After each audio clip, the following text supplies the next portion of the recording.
Morning all student. हम लोग chapter 3 10th class में, ठीक है। क्या है चैप्टर 3? तो ताप के बारे में हमने पढ़ लिया था। पढ़ लिया था ना। Yes sir. आज हम पढ़ेंगे उष्मा के बारे में, ठीक है। किसके बारे में? उष्मा, या इसको हम इंग्लिश में क्या बोलते हैं? हीट। तो उष्मा क्या है, ये क्या होती है, ठीक है। उष्मा हीट है। उष्मा ऊर्जा का एक रूप होता है, ठीक है। उष्मा क्या होता है? उष्मा जो है ऊर्जा का एक रूप होता है, ठीक है। ऊर्जा का एक रूप होता है जिसके कारण तापमान में परिवर्तन होता है। जिसके कारण तापमान में परिवर्तन होता है, उष्मा कहते हैं, ठीक है। उष्मा कहते हैं होता है, इसे हम क्या बोलेंगे? उष्मा। ये डेफिनेशन याद रखना, ठीक है। मान ली ये उष्मा का डेफिनेशन है, जिसके क्या होता है? उष्मा ऊर्जा का एक रूप होता है जिसके कारण तापमान में परिवर्तन होते हैं, उसे हम क्या बोलेंगे? अब तापमान में परिवर्तन देखो कम भी हो सकता है और ज्यादा भी हो सकता है, तो परिवर्तन होना जरूरी है, ठीक है। क्या हो इसमें देखो, हीट को एक क्या है आपका एनर्जी फॉर्म है which temperature changing in temperature it's called heat. उसका जो टेम्परेचर में क्या होगा? परिवर्तन, changing in temperature it's called heat, ठीक है। ये मेन टॉपिक है आपका, किसमें? तापमान में परिवर्तन। तो changing in temperature it's called heat, ठीक है। अब टेम्परेचर क्या हो सकता है? कोल्ड हो सकता है, या मतलब ठंडा हो सकता है, या गर्म हो सकता है ना। तापमान में परिवर्तन, और तापमान मतलब ऐसा नहीं कि बढ़ना नहीं है, जोर नहीं है, कम भी हो सकता है। और तापमान मतलब गर्म, और ताप से क्या डिनोट होता है? ताप मतलब क्या होता है? टेम्परेचर पढ़े ना इसके पहले, तो तापमान क्या होता है बताया था? तापमान मतलब हीट है। तो गर्म होता है कि ठंडा होती है?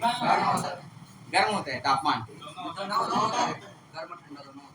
गर्म ठंडा दोनों एक हिसाब। हाँ, कैसे हिसाब से? और उसका टेम्परेचर है ना, तो उसमें है changing in temperature it's called heat. तो उष्मा ऊर्जा का एक क्या होता है? रूप होता है जिसके कारण तापमान में परिवर्तन, उसे हम क्या बोलेंगे?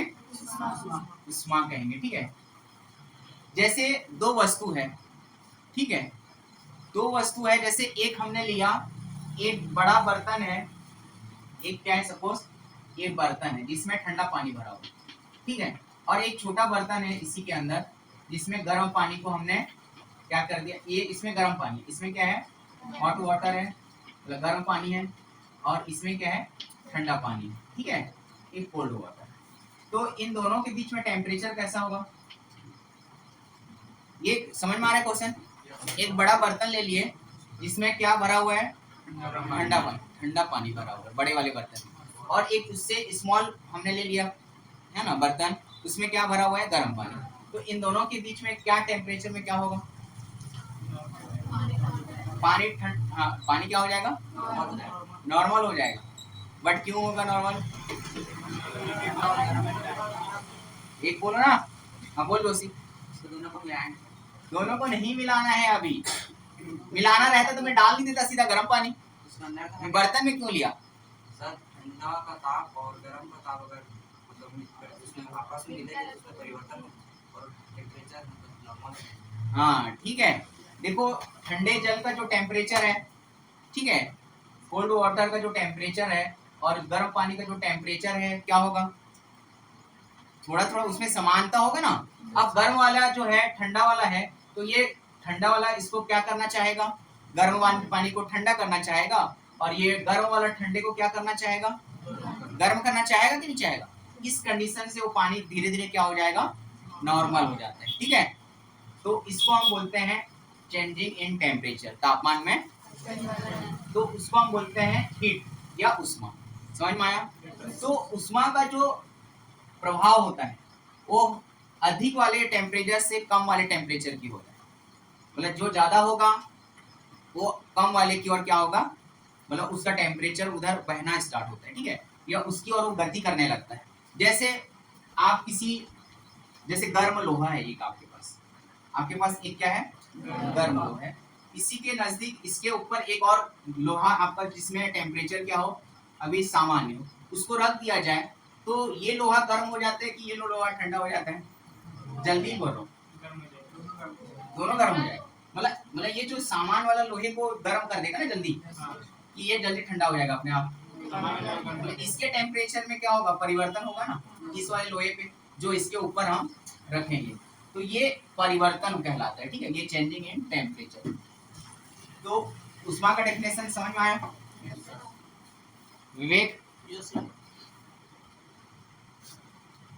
तो उष्मा, जब उष्मा को हम बढ़ाया जाएगा तो उसके टेम्परेचर में क्या होगा, परिवर्तन। जब हीट को हम क्या करेंगे, ज्यादा देंगे तो टेम्परेचर का मान क्या होगा, कम होगा कि ज्यादा होगा? हाँ, और जब हीट को की वैल्यू को हम कम करेंगे तो टेम्परेचर का मान क्या हो जाएगा, इन डिक्रीजिंग में हो जाएगा, ठीक है।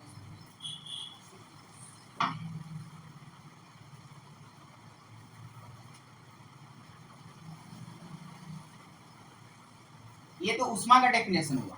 अब उष्मीय ऊर्जा क्या होता है, ये डेफिनेशन भी पूछा जाता है। उष्मीय ऊर्जा किसे कहते हैं, उष्मीय ऊर्जा या एनर्जी ऑफ हीट, ठीक है, इसको हम क्या बोलेंगे,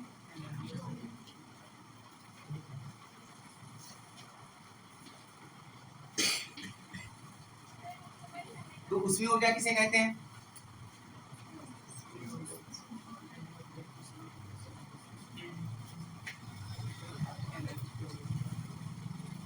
देखो, ऊर्जा का वह प्रकार या वह रूप जिसे हमें क्या का आभास हो, गर्माहट का आभास हो, उसे हम क्या बोलते हैं, ठीक है। ऊर्जा का वह रूप जिससे हमें वस्तु की क्या का हो, गर्माहट का आभास हो, तो उसे हम क्या बोलेंगे। और अभी जो बताया है ना, जो हीट होता है अधिक वाले टेम्परेचर से कम वाले टेम्परेचर की ओर क्या करता है, चेंज होता है, ठीक है। उष्मा का यूनिट याद रखना, सीजीएस सिस्टम में उसका जो मात्रक है, उष्मा का मात्रक क्या होता है, कैलोरी, उष्मा का मात्रक, और इंग्लिश में CAL लिखते हैं ना कैलोरी को, CA दिया है बुक में, आपकी बुक में है कि नहीं है, दिखाओ तो इंग्लिश मीडियम का लाए हो।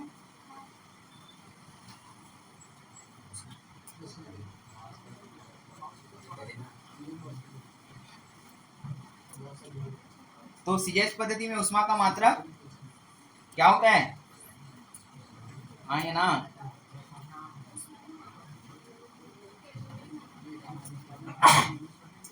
कैलोरी, ठीक है। सीजीएस पद्धति में उष्मा का मात्रक, ये पूछा भी जाता है, याद रखना। कैलोरी को कैसे डिनोट किया जाता है, CA, है ना। जैसे लंबाई को किससे डिनोट करते हैं, L से, तो कैलोरी को किससे डिनोट करते हैं, CAL, कैल, ठीक है। कल नहीं पढ़ना है उसका, कॉल पढ़ते हो क्या, कॉल का स्पेलिंग क्या होता है, CALL, ठीक है।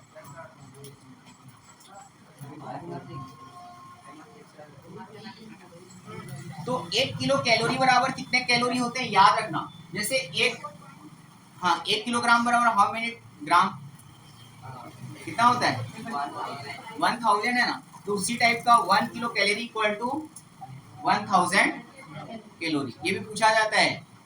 तो पहले उसका SI मात्रक क्या है, सॉरी सीजीएस पद्धति में मात्रक क्या है, और 1 किलो कैलोरी बराबर कितने कैलोरी होते हैं।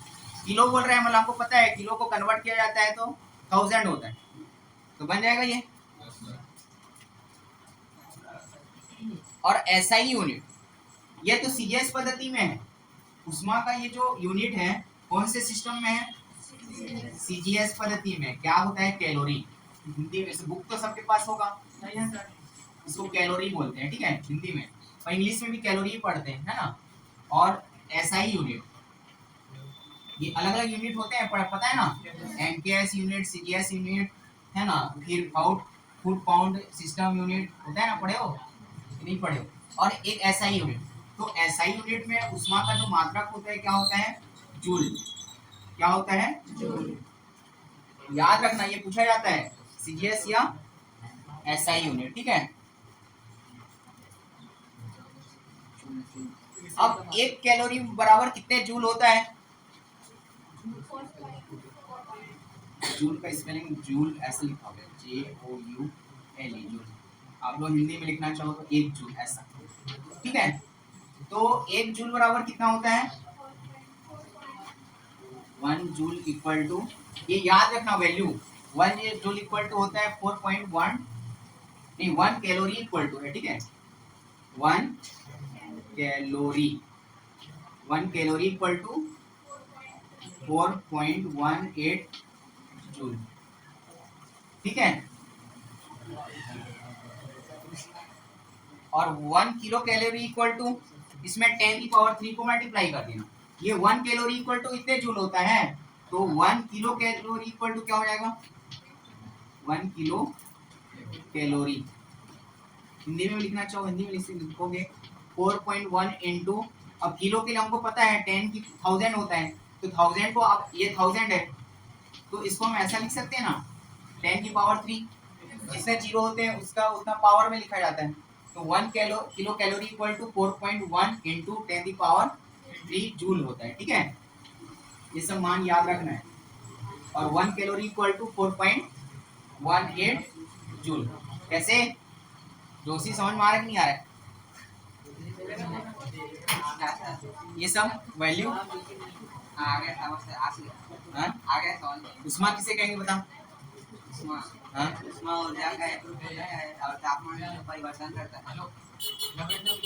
उष्मा ऊर्जा का एक रूप होता है जिसके कारण उसके टेम्परेचर या तापमान में क्या होता है? परिवर्तन, ठीक है। ये हमने पढ़ा कि अब उष्मा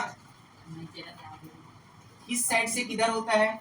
अधिक तापमान वाले से कम तापमान की ओर प्रवाह होता है, ठीक है। उसके बाद हमने देखा उष्मीय ऊर्जा क्या होता है? हाँ, जब किसी वस्तु से हमको किसका आभास होता है उसको हम क्या बोलते हैं? उष्मीय। यहाँ तक क्लियर? अब हमने उसके बाद देखा कि जो उष्मा का मात्रक है सीजीएस पद्धति में क्या होता है? कैलोरी, ठीक है। और एसआई यूनिट में क्या होता है? जूल। और उसके बाद हमने देखा कि एक कैलोरी बराबर कितने जूल होता है? 4.18 जूल। उसके बाद 1 किलो कैलोरी बराबर कितना होता है? 4.18 इंटू 10 की पावर 3 जूल। तो ये उष्मा का यहाँ पे कंप्लीट हो गया, ठीक है। उसके बाद हम कल से देखेंगे चालन और संवहन, ठीक है। तो आज की क्लास के लिए बस हीट के बारे में थोड़ा सा टाइम हो गया है, ठीक है। कल क्लास हम देखेंगे। तो ये उष्मा और टेम्परेचर है ना, तापमान पड़ गया, ताप हो गया और आज उष्मा हो गया, ठीक है।